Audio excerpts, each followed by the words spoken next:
Welcome back to Board Games Christians Can Play. Today I am featuring Planted. This is one of the very first games I bought in my collection right after Wingspan.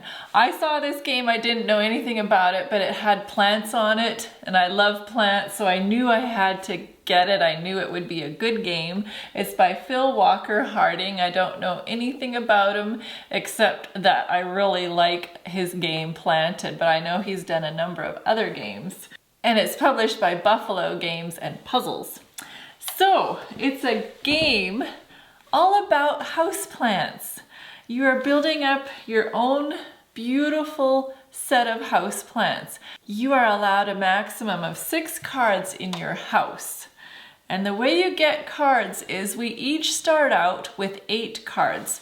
There is 6 resource cards that we draw and then 2 item cards.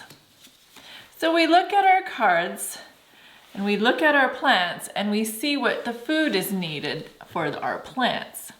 So this one needs 2 fertilizers and a water. This one needs a water and 3 sunshines. So I look at mine and I choose a card. And then I will pass my cards to the next person and they will do the same. They choose a card. So let's see what they want.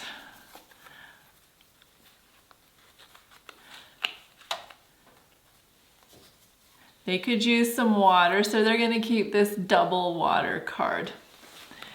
Okay, they keep it upside down. They keep it secret so nobody knows what the other person is playing. And then on the count of 3, 1, 2, 3, we both reveal what our cards, and then we gather those resources into our board area here. So this player gets 2 water and I got 2 fertilizer. And then we look at our cards again. There are tool cards. So this person has 2 tool cards. So instead of gaining resources, they'll decide, okay, I need this tool. So this one is for every double fertilizer card you play, you get another fertilizer. So that's very valuable. So on the count of 3, when you flip over your card, you will put your tools in the tools section under your board. And I have some purple cards.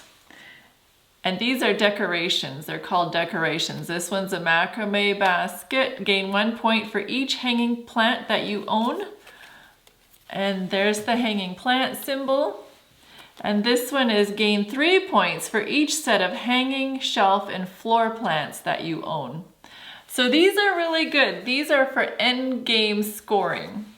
So I'll decide to keep this one and then I put it in my decorations area under my board. So the game has gone over 8 rounds. We continue collecting our cards that we want and getting more resources. Let's say that we want one of these cards. Instead of on the count of 3, we choose a card, and instead of on the count of 3, when we flip our card, we say nursery. And if more than one person wants a card from the nursery, it's the card with the lowest number that goes first. So the numbers are on the left bottom corner. So then I will choose a card that suits me. So I'm going to choose that one and put it into my nursery. And then another one is brought out. Now this guy, he wanted nursery too. So he's going to choose one. He'll choose this one. This is a nice high scoring one. He has 3 shelf plants. So he should try and get a card that says score for your shelf plants. So after 8 rounds, we get rid of all 8 cards in our hands by trading them back and forth. Then we pay our plants. So this one requires 2 sun and a fertilizer. And then I would put a leaf token saying that I have fully fed my plant. This one requires 2 water and 2 fertilizer and they put a leaf token on theirs. And then the next time, the next round, it's worth more points.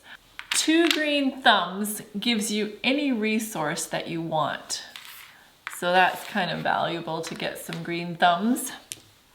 So then we put our resources back and we start all over again. And this time we pass the cards the opposite way. And we reshuffle the deck if necessary. And the game continues. And the person that has covered the most points with their growth tokens and scored their decoration cards is the winner. And I have played this game with 2, 3, 4, and 5 players. I can say that 2 players is not that stimulating, but 3, 4, and 5 players, I absolutely love this game, and everybody that I have introduced it to have loved it. Its theme is so cool, like who doesn't love houseplants? And it's just fun, the interaction and trading and having to decide what cards you want to keep and which ones you think the other person wants, so you better keep it from them. You really have to pay attention to what other people are doing. It's really a challenging and an enjoyable game, and it doesn't last too long. And the theme alone, like plants, God made plants, I love plants, this game definitely gets a 2-fish rating. Thank you for watching, and may your games bring you joy and God's blessings upon you.